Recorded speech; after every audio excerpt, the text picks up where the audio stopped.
We're going to work examples 5A and B in our section 3.9 notes. I have the steps of an abbreviated version written down. We're going to take the natural log of both sides. Then we're going to take the derivative of y with respect to x using implicit differentiation. And then we're going to solve for the derivative of y with respect to x. Okay, so starting step 1, we're going to take the natural log of both sides. Okay, the reason we really like this is because we have a log rule that lets us bring the power down and multiply.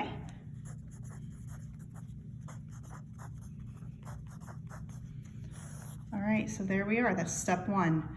Now we're going to use implicit differentiation to take the derivative of y with respect to x, especially this side. The derivative of the natural log of y is 1 over y. Okay, and then the derivative of y is dy dx. Okay, this side, if we're going to take the derivative with respect to x, we need to use the product rule, so leave the natural log of x alone. The derivative of the natural log of x is 1 over x. Okay, we'll have a similar thing on the other side. Derivative of natural log of x is 1 over x. Then we leave the natural log of x alone. Okay, we are going to be solving for the dy dx now at this step. We are first going to multiply both sides by y.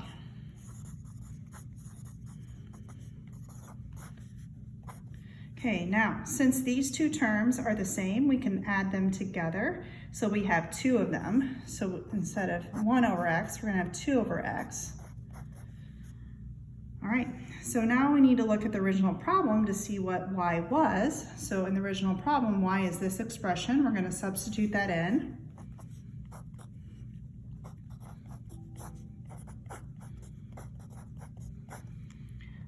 Okay, and that is a finished product at that stage. So our answer is going to be x natural log of x times 2. You can put the natural log of x over to the side or in the numerator, and that's all over x.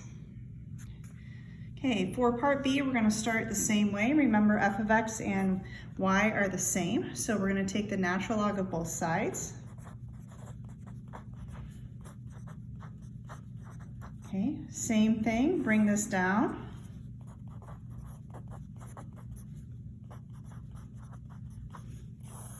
Okay, that completes step 1.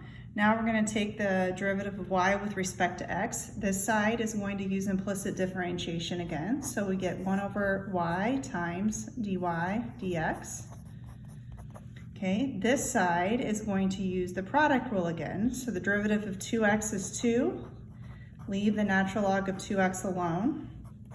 Now we're going to leave 2x alone. The derivative of the natural log of 2x. The denominator will be the inside, which is 2x, and the derivative is on the top, which is 2. Okay, we're going to be solving for dy dx, so we're going to multiply both sides by y again. Okay, we definitely have some cleanup that we can do here. 2 natural log of 2x, we're going to leave alone for right now. Here, we're going to have the 2's cancel and the x's cancel, so I'm just going to have a positive 2. Okay, once again, we want to look at what y was. So y at the beginning of the problem is this expression, so we're going to substitute that in.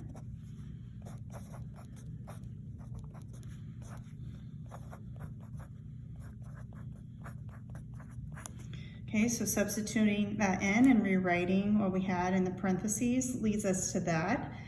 We can absolutely leave it that way, or if you want to, you could factor out a 2 at the end here.